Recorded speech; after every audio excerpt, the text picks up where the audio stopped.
2023 BRZ, you noticed I got the whole front end apart on this thing. Why don't we take a look at what happens when you choose a shop based on price point.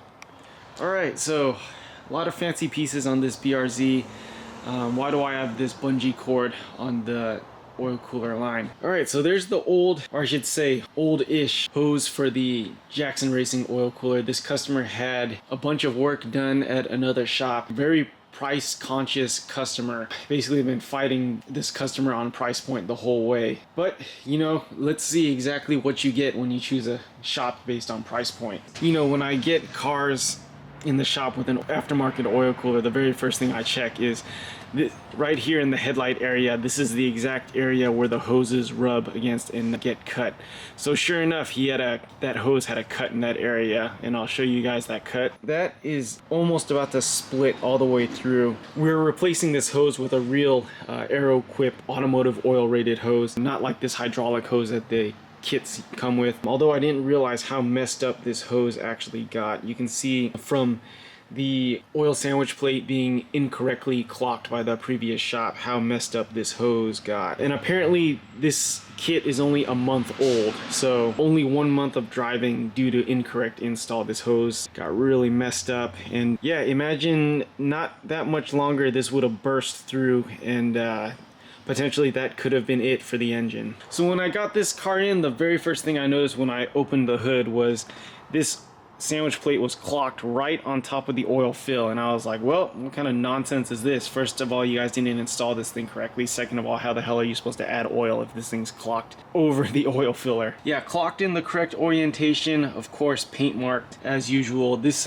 car's got 30,000 miles. Apparently this is a track only car. So 0 weight 20 in a track only car. I don't know what the hell kind of shop is recommending you to run 0 weight 20 in this thing. And why don't we check out the other parts of this fantastic install.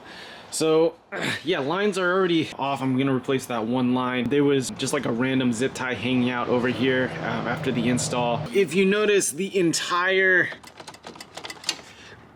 sensor bracket is unbolted and zip tied to the frame. You know it's a hack shop when they don't cut off their zip ties. If you guys have installed the Jackson kit already, this is not how you do it. This actually stays bolted in. You're supposed to unclip this, flip it over, and zip tie it. Obviously, you know, a discount shop's gonna follow the instructions to the T, right? And just, you know, install it however the hell they feel like. There's some other fun nonsense on this car. Why don't we go take a look? Again, tough to tell, but you see how it's wet all on the brake booster? This has obviously got some aftermarket fluid in it. I can only assume it's that green endless fluid, but basically they spilled a gang of fluid all over when they did the brake flush.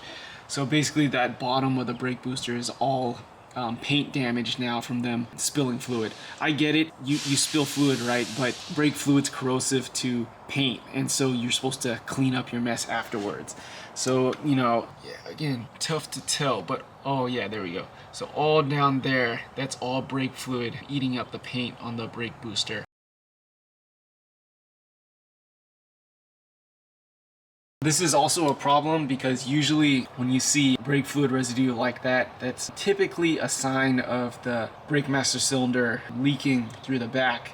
But in this case, it's just, you know, a discount shop's shoddy work. This is the old drain plug crush washer that I took off. It may be hard to tell, but this thing is crushed to shit, which means it probably got reused multiple times, and we're gonna foreshadow why this is important. And also, just to make note, this drain plug crush washer you're supposed to replace every single time. Car in the air, if you notice, I have the under tray off. The under tray is clean right now, but originally when I looked under the car, I saw oil dripping out from the under tray.